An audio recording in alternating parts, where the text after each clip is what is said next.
નમસ્તે વિદ્યાર્થીની બહેનો.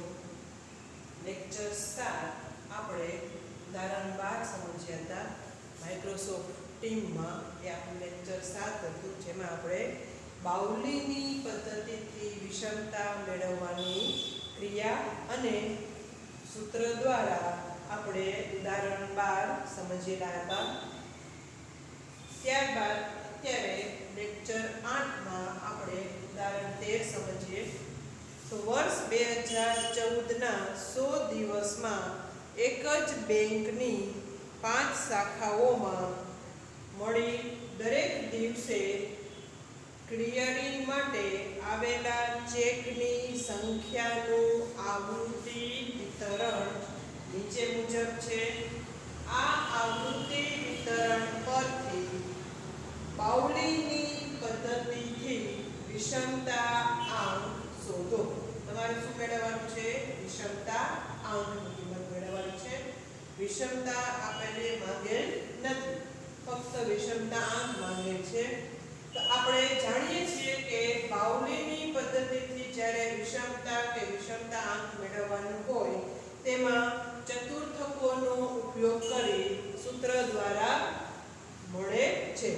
તો વિષમતા મેળવવાનું જે સૂત્ર છે બાઉલીની પદ્ધતિથી તે ચતુર્થકો પર આધારિત હોવાથી q3 q1 2m ચતુર્થકો અને મધ્યસ્થ દ્વારા આપણે તે વિષમતા મેળવી શકતા હોય તો તેમાં ખાસ પહેલું સ્ટેપ મહત્વનું છે કે આપેલ માહિતી ચડતા ક્રમમાં ગોઠવેલી હોવી જોઈએ.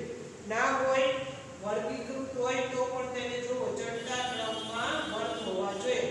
તો તમે જ્યારે કોષ્ટક બનાવો ત્યારે તમારે ચડતા ક્રમમાં માહિતીને ગોઠવીને પછી જ કોષ્ટક બનાવવાનું થાય છે. તો આપણી પાસે આ ચેકની સંખ્યા છે તેને આપણે ચલ કિંમત xi કહીએ. 0 થી 199, 200 થી 399, 400 થી 599, 600 થી 799 અને 800 થી 999. સામે દિવસોની સંખ્યા એટલે કે આવૃત્તિ A5 10 13 17 42 18. કુલ આવૃત્તિઓનો સરવાળો n બરાબર કેટલા છે? 100. હવે આપણે બાઉલીની પદ્ધતિથી વિષમતા મેળવવાનું છે. એટલે કે આપણી પાસે સૂત્ર છે q3 q1 2m. તો આ સૂત્ર મુજબ તમારે q3 q1 અને m ની કિંમત મેળવવા માટે તમારે સંચય આવૃત્તિની જરૂરિયાત છે. તો આપણે આ માહિતીની સંચય આવૃત્તિ ગણીએ તો 10 10 13 23 23 17 40 42 82 18 100. આ તમારી CF મળી જાય છે. હવે આપણે મેળવવા છે ચતુર્થકો. m એટલે કે બીજો ચતુર્થક q2 અને q3 અને q1 તો આપણે જરૂરિયાત છે જ.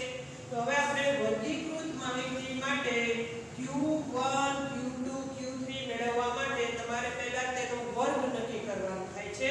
તો qj વર્ગ નક્કી કરવા માટેનું સૂત્ર qj વર્ગ નક્કી કરવા માટેનું સૂત્ર શું છે?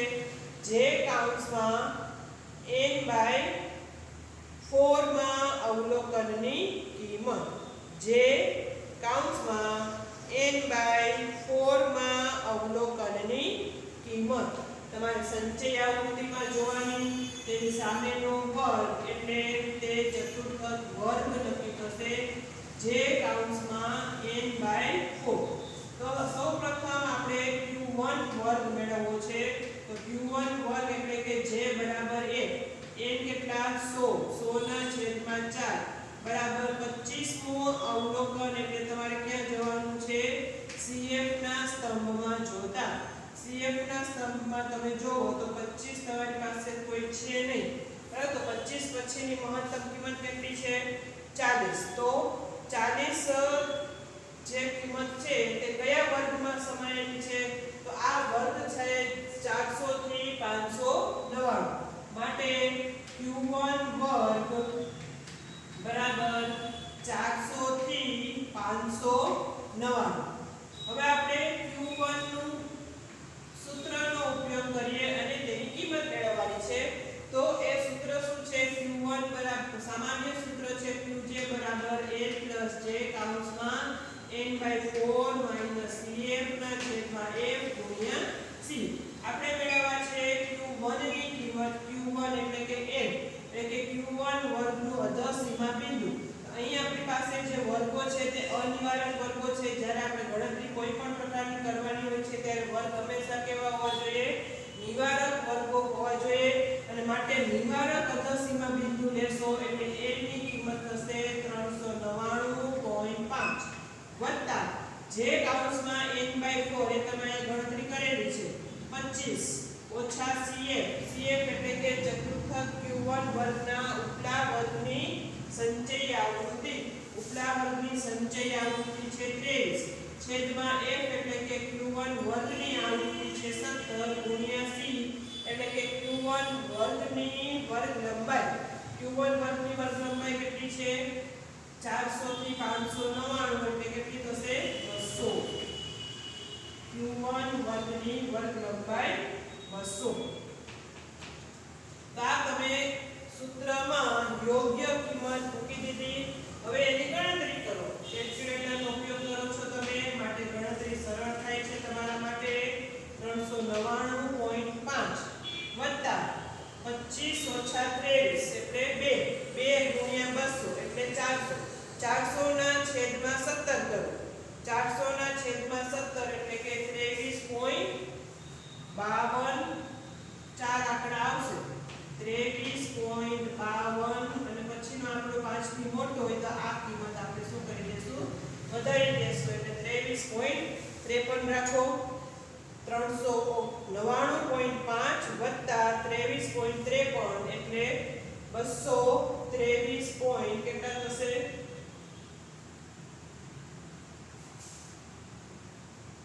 9 ને 3 12 ને 13 બરાબર છે.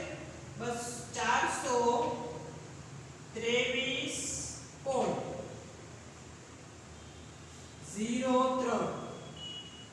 423.03 આ શું દર્શાવે છે?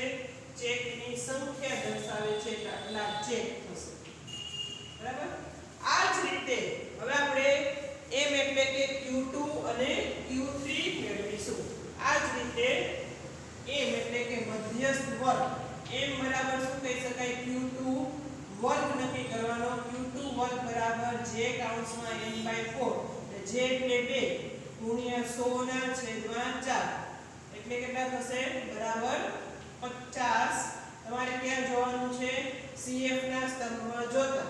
50 તમે cf ના સ્તંભમાં જોવો તો 50 નથી તો 50 પછીની મોટી કિંમત છે 82 માટે 82 ની સામેનો વર્ગ એટલે 600 થી 799 એ તમારો q2 વર્ગ નક્કી થશે. 600 થી 799 q2 વર્ગ નક્કી થશે એટલે કે મધ્યસ્થ વર્ગ. m બરાબર q2 વર્ગ કયો નક્કી થશે? 600 થી 799. સૂત્ર લખો. m બરાબર n + j કૌંસમાં n/4 ઓછા cf ના છેદમાં f ગુણ્યા c. n એટલે કે મધ્યસ્થ વર્ગનું અધસીમા બિંદુ. અહીંયા જો અવર્ગીકૃત છે, અનિવારક છે એટલે 599.5 વત્તા જે કૌંસમાં n/4 તમે આ ગણતરી કરેલી છે 50 ઓછા cf. cf એટલે કે મધ્યસ્થ વર્ગની q2 વર્ગના ઉપલા વર્ગની સંચયી આવૃત્તિ કેટલી છે? 40 છેદમાં f એટલે કે વર્ગની આવૃત્તિ કેટલી થશે? 42 ગુણ્યા c એટલે કે વર્ગની વર્ગ લંબાઈ 200. આ 599.5 વત્તા તમે આ ગણતરી કરશો 50 ઓછા 40 એટલે 10. 10 ગુણ્યા 200 એટલે કેટલા થશે? 10 ગુણ્યા 200 એટલે 2000. 2000 ના છેદમાં 42. 2000 ના છેદમાં 42 કેટલા આવે છે? 47.62 રાખો વત્તા 47.62 પોઈન્ટ પછી બે આંકડા માન્ય ગણો તો આ સરવાળો તમારે જે આપશે કઈ કિંમત આપશે? મધ્યસ્થ m ની અથવા તો q2 ની. q2 એટલે કે મધ્યસ્થ જ કહેવાય. તો મધ્યસ્થ m ની કિંમત તમને મળે છે 616.5 647.12 આ જ રીતે હવે આપણે મેળવીશું કઈ કિંમત Q3 તો Q3 વર્ગ નક્કી કરવા માટે Q3 વર્ગ બરાબર 3 કૌંસમાં 100 ના છેદમાં 4 એટલે 25 તેરી 75 તમારે CF માં જોતા 75 તમારે CF માં જોતા તો 75 તમારે CF માં કિંમત નથી તો એ કઈ કિંમત આવશે આજ 82 વાળો વર્ગ આવશે 75 નથી 75 પછીની મોટી કિંમત કઈ છે 82 બરાબર છે માટે Q3 વર્ગ બરાબર 82 નો વર્ગ કયો છે 600 થી 799 600 થી 799 તો Q3 તમે મેળવશો તો કઈ કિંમત મળે છે Q3 માટે 600 થી 799 નો વર્ગ થશે હવે Q3 મેળવવા માટે સૂત્ર લખો n j કૌંસમાં n/4 ઓછા CF ના છેદમાં f ગુણ્યા c તો તમને એમ વિચાર આવશે કે આ વર્ગ છે અને આ Q2 નો વર્ગ છે તે બંને સમાન છે તો આ કિંમત સમાન આવશે નહીં આવે આ બંને કિંમત સમાન નહીં આવે કારણ કે વર્ગ ભલે સમાન છે પરંતુ જે આપણે n ની કિંમત છે ત્યાં તમારે જે Q3 માટે તમે જે આ સૂત્ર દ્વારા 3 ની કિંમત મૂકીને જે મેળવેલું છે તે અલગ હોવાથી બંનેનો જવાબ સમાન આવશે નહીં એટલે n એટલે કે 599.5 વત્તા જે કૌંસમાં તમે મેળવ્યા છે 75 ઓછા CF એટલે કે Q3 વર્ગના ઉપલા વર્ગની સંચય આવૃત્તિ 75 ઓછા 40 ના છેદમાં Q3 વર્ગની આવૃત્તિ 42 ગુણ્યા 200 તો આ બરાબર 599.5 વત્તા 75 ઓછા 40 એટલે 35 ગુણ્યા 200 કેટલા થશે 7000 ના છેદમાં 42 35 દુ 70 બરાબર છે અને 2 મીંડા એટલે 7000 ના છેદમાં 42 166.66 બરાબર 166.66 એટલે આ કિંમત તમને મળે છે કેટલી 599.5 વત્તા 166.66 એટલે 766. અને 5 11 થશે ને 11 એટલે 17 થશે 766.17 પણ આપણે અહીંયા 66 લીધા છે પોઈન્ટ પછી 2 આંકડા કરો તો અહીંયા છે ને 67 આવશે એટલે આ કિંમત તમને કેટલી આવે 17 ચેક અહીંયા પણ કેટલા આટલા છે હવે આ તમારે વિષમતા અંક મેળવવા માટેની જે જરૂરી કિંમતો છે Q1 M અને Q3 ની એ આપણે મેળવી લીધી હવે તમારે વિષમતા અંક મેળવવાનું છે તો વિષમતા અંકનું સૂત્ર લખો વિષમતા અંક જે બરાબર પાઉલીની પદ્ધતિથી વિષમતા અંક મેળવવાનું હોવાથી સૂત્ર તે યાદ કરો તો વિષમતા અંક જે બરાબર Q3 Q1 2m છેદમાં Q3 Q1 તો Q3 ની કિંમત મૂકો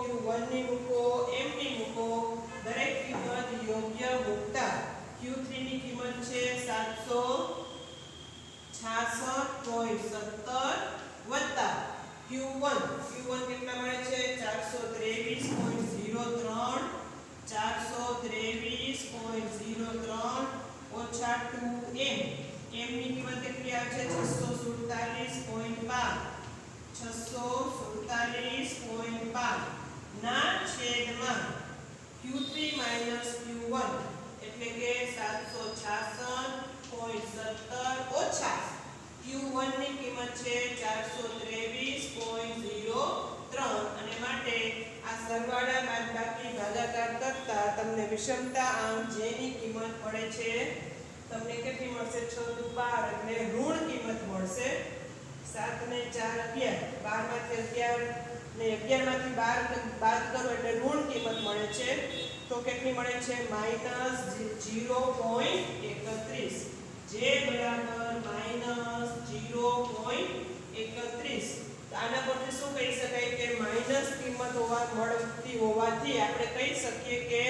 આપેલ જે આવૃત્તિ વિતરણ છે તે કેવી વિષમતા ધરાવે છે? ઋણ વિષમ છે તેમ કહી શકાય. જવાબ આપણે માઈનસમાં મળે છે, માટે આપેલ આવૃત્તિ વિતરણ ઋણ વિષમ છે તેમ કહી શકાય. આ રીતે વર્ગીકૃત માહિતી માટે તમારે દરેકના વર્ગ નક્કી કરવા પડશે. એ સૂત્ર યાદ કરો. q જે વર્ગ નક્કી કરવા માટે વર્ગ નક્કી કરી પછી તેનું કિંમત મેળવવા માટે સૂત્ર છે n + j n/4 - cf ના છેદમાં f * c. યોગ્ય કિંમત કોષ્ટક પરથી મૂકતા દરેક કિંમત મેળવી વિષમતા આંકના સૂત્ર પરથી બાઉલીની પદ્ધતિથી વિષમતા અને વિષમતા આંક આ રીતે સરળતાથી મેળવી શકાય છે.